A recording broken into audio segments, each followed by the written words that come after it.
നല്ല രീതിയിൽ പ്രവർത്തിക്കുന്ന ചില ആളുകളെ അനാവശ്യമായി കുറ്റക്കാരാക്കുക.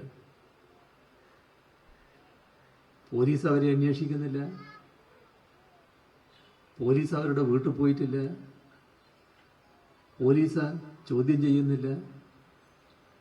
എന്നാൽ ഇതെല്ലാം നടന്നിരിക്കുന്നു എന്ന് പറഞ്ഞ് പ്രചരണം നടത്തുകയാണ്.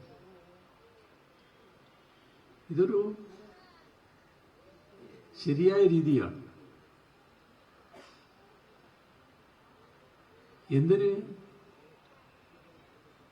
ഒരു കാരണവുമില്ലാതെ ഒരാളെ കുറ്റവാളിയായി ചിത്രീകരിക്കാൻ ശ്രമിക്കുന്നു? ചില പ്രധാന നമ്മുടെ കേരളത്തിലെ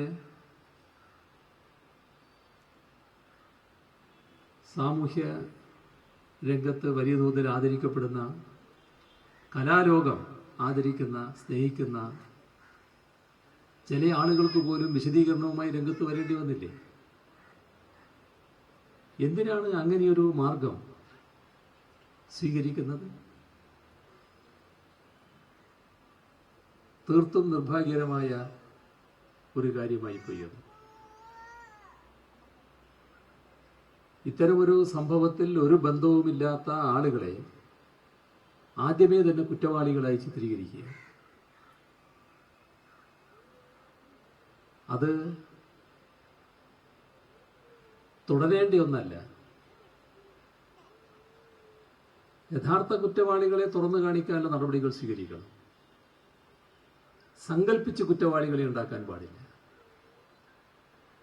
സങ്കല്പിച്ച് കുറ്റവാളികളെ ഉണ്ടാക്കാൻ ആരെങ്കിലും പുറപ്പെട്ടാൽ അവരുടെ പിന്നാലെ പോകാൻ പോലീസും ഉണ്ടാവില്ല. അത് ഈ സങ്കല്പിക്കുന്നവർ മനസ്സിലാക്കിക്കൊള്ളുന്നു. ആ കാലമൊക്കെ കഴിഞ്ഞുപോയി. ഏതെങ്കിലും ഒരു കൂട്ടരെ കുറ്റവാളികളായി ചിത്രീകരിച്ച് എന്നാൽ പിന്നെ അവരെ പിന്നാലെ പോയി കളയാം എന്ന് കേരളത്തിലെ പോലീസ് വെക്കില്ല.